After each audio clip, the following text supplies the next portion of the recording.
Buen día a todos. Enseguida narraremos la novena parte de la historia del bastón del patrón. Doña Eduviges estaba atada a quien le confió la venganza de su hijo, sin saber exactamente el precio del trabajo. Por desgracia estaba ahí pagando lo indecible e impensable. Don Enrique era una persona de edad que conoció desde pequeña. Sus familiares y conocidos siempre platicaban de él, algunas cosas de miedo o espanto que le daban mala fama y le creaban virtudes macabras que a pesar de que nadie corroboraba, todos preferían respetarlo y estar bien con él en muchos sentidos. Se decía que era un brujo muy bueno que podía dañar a cualquier persona con solo verlo o tocarlo, porque tenía la sangre muy pesada ya que según debía muchas vidas. Uno de los hechos que conmocionaron a mucha gente fue la muerte de Doña Ana. Fue algo muy comentado en la población, porque estuvo involucrado o fue el culpable don Enrique. Según se supo, varios de sus marranos de él se metieron en sus tierras, de la señora. Se comieron milpa y calabazas. Prácticamente le echaron a perder todo el trabajo de un año. Lógicamente que la señora fue bastante enojada a reclamarle para que éste asumiera los costos del mal de sus animales. Don Enrique aceptó pagarle, con parte de la cosecha que obtuviera. Solo tenía que esperar a que recogiera los frutos del trabajo. Estaban a mediados del mes de septiembre y el maíz estaría listo a finales de noviembre. Pues resulta que la señora tuvo un problema de aire, porque se le fue media cara de helado. Y a pesar de las curaciones que le hicieron en la iglesia algunos curanderos blancos, por así decirlo, le dijeron que no podían hacer nada y que estaba en las manos de Dios su curación. La familia y vecinos comentaron que por coincidencia esto ocurrió días después del reclamo a don Enrique. Por desgracia o coincidencia, después la señora se golpeó la pierna y ésta se le ennegreció. Desafortunadamente se la tuvieron que cortar para que el mal no avanzara a todo el cuerpo. La familia reconocía que algunos de sus abuelos, abuelas o tíos padecían de esta rara enfermedad, en que las piernas se enfermaban y para evitar que esto los llevara a la muerte de inmediato, se las amputaban. Lo terrorífico o extraño fue que uno de los marranos de don Enrique fue visto por la noche devorando una extremidad similar a la amputada, cuando habían enterrado esta parte profundamente cerca del camposanto. No quisieron comprobar este escalofriante descubrimiento porque podían hacerse acreedores del mal de ojo de don Enrique. Este hecho fue considerado como una maldad hecha por el señor, que ya tenía una mala fama, y lo que llevó a la muerte a la señora fue una serie de sustos como el hecho de despertar con mucho dolor en la parte amputada y en la otra pierna también. Al revisarla sus hijos vieron que bastantes hormigas negras estaban anidando en ella. La impresión los espantó y solo se miraron espantados. Luego entre rezos en silencio levantaron a su mamá, bendijeron el agua para lavarle cuidadosamente ambas piernas con un trapo de manta. La señora gritaba de dolor. La noche se volvió un infierno para doña Ana, porque sentía que alguien la mordía en la pierna mala. Pero lo peor fue cuando gritaba que se alejaran de ella los marranos porque se la querían comer. Para toda la familia y quienes conocieron toda la historia, estaban seguros de que su vecino era un náhuatl o quizás un hijo del demonio. En un arranque de coraje, Luis, el hijo mayor de doña Ana, fue a reclamarle ebrio por esta situación. Se paró fuera de la casa y por bastante tiempo lo estuvo retando a que saliera culpándolo de los males de su madre. Pero el señor se quedó en silencio. Enloquecido de coraje, el joven comenzó a tirarle piedras a la casa y se fue. Al poco rato de llegar a su casa, se presentó don Enrique, con su machete en mano. Buenas noches, doña Ana. Quiero hablar con usted o con alguien de su familia, por favor. Salgan. La hermana mayor, Emelia, salió angustiada porque su hermano le dijo lo que había hecho. Este, al escucharlo, quería salir a golpearlo, pero entre todos lo detuvieron. Buenas noches, don Enrique. Perdona a mi hermano porque está borracho y fue a gritarle a su casa. Lo siento, discúlpenos. No lo dijo. Nos da pena que haya ido a gritarle. No sé cómo disculparnos. Mira, chamaca, tu hermano me está acusando de muchas cosas malas que le están pasando a tu mamacita. Yo cuando hablé con ella tratamos el asunto de mis animales y me comprometí a pagarle. No lo he hecho todavía porque no es tiempo para recoger la cosecha. Quiero que pongan remedio con su hermano porque también soy hombre y le voy a responder. ¿A ustedes no les gustaría que yo viniera a reclamarle cosas que ustedes no hicieron o no son responsables? Es todo lo que tengo que hablar. Si vuelve tu hermano a insultarme, voy a responderle y no con palabras. Que quede entendido. En cuanto al trato del pago, esperen el tiempo porque ese fue el acuerdo. Yo vendré a dejar lo que quedamos. Doña Ana, que escuchó todo, gritaba furiosa insultando a don Enrique, porque consideraba que él era el culpable de lo que le estaba pasando. Cuando ese se fue la tranquilizaron, porque estaba muy agitada y perturbada, y podía darle otro aire. Llegando la madrugada murió, y los hijos sabían que el coraje le había adelantado la muerte. Luego, para evitarse más problemas con sus vecinos, se fueron del pueblo. Algunos dicen que varios de ellos murieron de la misma enfermedad, pero con los mismos síntomas. Don Enrique era conocido en su pueblo, y en otros más por su mala fama. También se decía que por la noche se convertía en demonio y salía para hacer sus males.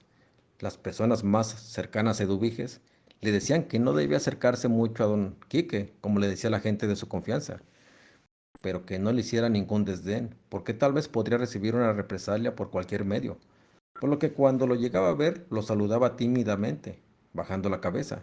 Este sonreía al verla. Nunca se imaginó que en esos momentos más duros de su vida tendría que vivir esa pesadilla en vida, o quizás estaba muerta ya. Sentía como éste la arañaba con sus uñas para desangrarla y beber la sangre que le brotaba. A pesar de que oponía resistencia, no podía evitarlo. No tenía mucha fuerza y don Enrique no era el viejecito desválido que aparentaba. La venganza le estaba saliendo bastante cara. Arrepentirse no era el momento. Tenía que aguantar todo y estar sujeta a creerle a alguien que no se distinguía por cumplir su palabra. Su amigo cuidador le daba parte de la comida que le llevaban. Quizás la estaba manteniendo con vida para algo. No podía gritar ni ver. Solo sus oídos detectaban los sonidos y la presencia de varias criaturas que venían a visitarlos. Los sonidos escalofriantes que emitían le traspasaban el alma. No sabía qué tipo de monstruos o demonios eran. También comenzó a sentir la presencia de algunos chivos u ovejas, por sus lastimeros gritos que al parecer eran sacrificados en ese lugar. Prefería enloquecer, no saber nada. Quizás preferiría estar muerta en la tierra o en el infierno, aunque de este último quizás no habría mucha diferencia con lo que estaba viviendo. De repente un día un animal de estos tiró a la puerta y se metió brincoteando. Aterrada se levantó como pudo y recibió una cornada de frente que la tiró nuevamente a su lecho con violencia, y supo que don Enrique no estaba acostado al lado de ella. El animal furioso la siguió y arremetía contra ella con insistencia. Eduviges, que con trabajo se movía, se quejaba por el dolor. Por un momento quiso engañar a su castigador, para que éste dejara de maltratarla. Sin embargo, éste no cesó en su propósito, así que como pudo se levantó y tomó al animal por los cuernos. Pero éste le superaba en fuerza y fácilmente la empujaba sobre la pared de adobe, causándole dolores insoportables. A punto de desmayarse, tomó los cuernos fuertemente y con la escasa fuerza que le quedaba, le dobló la cabeza al enorme chivo. Con furia se agachó instintivamente para morderle el cuello. Quién sabe cómo sacó fuerzas, ni de dónde, para tratar de infringirle el mayor daño posible o matarlo. Al principio el pelo del animal le impedía morder con precisión, pero llegó el momento en que atrapó la carne y mordió como si fuera un perro, con mucha fuerza. Sintió como la carne cedía ante la mordida y jaloneó con fuerza para arrancar lo que atrapó. Para su fortuna, aún tenía la fuerza suficiente para luchar de igual a igual. Cuando escupió, ese trozo nuevamente volvió a morder con más intensidad para tomar varios pedazos de carne hasta que brotó la sangre. Ahí se dio cuenta de que tenía que desangrarlo para que se debilitara y se fuera o se muriera. Atacaba con furia la herida para seguir profundizando. La sangre le escurría por la boca y por alguna razón comenzó a beberla.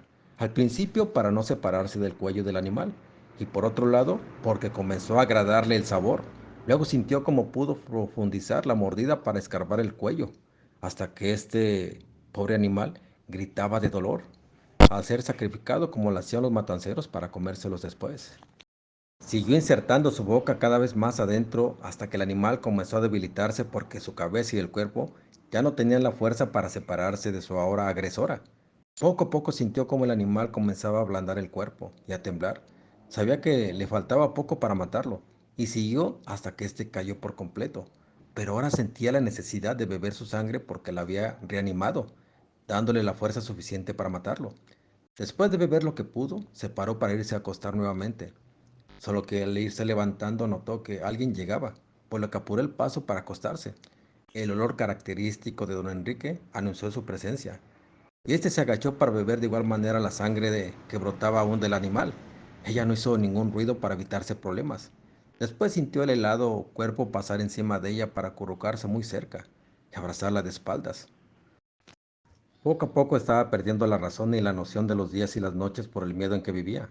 Cuando la oscuridad envolvía a todo, sentía como la piel arrugada y fría de don Enrique pasaba por encima de ella. Constantemente la tocaba para atemorizarla. Sabía que este demonio salía en algunas noches porque no podía olerlo y descansaba relativamente. En varias ocasiones intentó huir, pero descubrió que había cuidadores, o quizás era el mismo don Enrique porque cuando lograba tocar la puerta, algo gruñía para advertirle que no avanzara más. Varias veces se aventó con todo para que alguien la viera y la auxiliara, pero después de hacer esto, el demonio perro Nahuatl la mordía de la mano, infligiéndole un dolor insoportable, pero a pesar de ello, gritaba con todas sus fuerzas, pero nadie venía a saber de ella para rescatarla. Luego la bestia la arrastraba hasta meterla de nuevo a su calabozo. En una de estas noches silenciosas en que su celador no estaba, escuchó los berreos de chivos o borregos. Se le hizo muy rara a esa hora porque intuía que era casi la medianoche. La incursión de los animales al terreno de don Enrique le dio alguna esperanza de que alguien viniera a buscarlos y la encontrara. Se paró rápido cuando los berreos casi fueron en la puerta. Sin importarle nada, caminó a ciegas para abrir la puerta y salirse. A lo mejor el guardián la mordería para meterla de nuevo, pero no le importó. Sin embargo, nadie le obstruyó el paso. Trataba de tocar el lugar para guiarse. Sus pasos, aunque tambaleantes, le daban esperanza porque se alejaba de la casa. De repente comenzó a sentir con sus manos cuernos y cuerpos de chivos, faborregos. Ya no podía pasar porque los animales le cerraban el paso y algunos de ellos la comenzaron a atacar.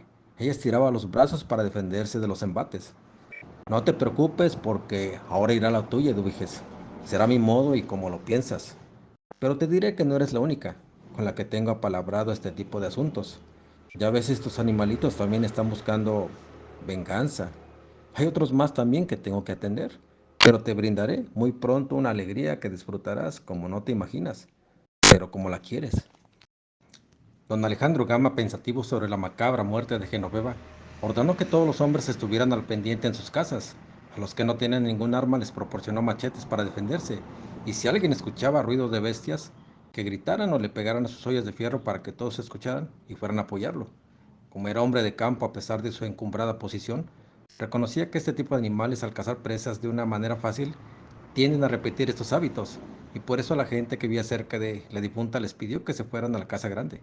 También tiene la idea de que la suegra de la difunta podría ser la culpable de la muerte, porque no fue encontrada todo el día y las cosas estaban ordenadas como si se fuera a ausentar. Quizás pensó en hacer esto y preparó todo para huir, aunque también no concebía la idea de que fuera capaz de hacer pedazos a su nuera. Las hijas de los difuntos fueron interrogadas levemente por doña Casilda y don Alejandro. Teresa, la más grande, que tenía 6 años, decía que a mediodía terminado el entierro, se vieron bien las dos y que no estaban peleadas, por lo que eso descartaba de cierta manera la responsabilidad de la señora, pero el odio en ocasiones se esconde bien para que la gente se confíe.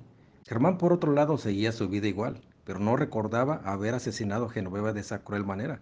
A lo mejor después de que la dejó, los perros o alguna fiera aprovecharon para comérsela. Tenía cierto remordimiento, pero hasta ahí. Estaba tranquilo porque no pagaría por ese asesinato.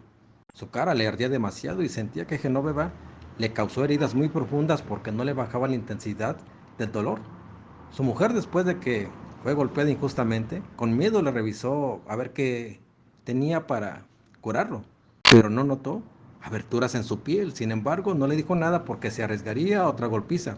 Entonces hizo un remedio casero con plantas como la sábila para aliviar el dolor y otras para quitarle el ardor.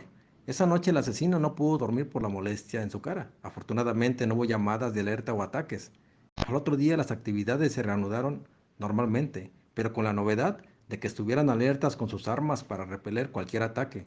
Después de varios días en aparente calma, las medidas de prevención para evitar y de defenderse de un ataque se relajaron, porque no había indicios de la supuesta bestia.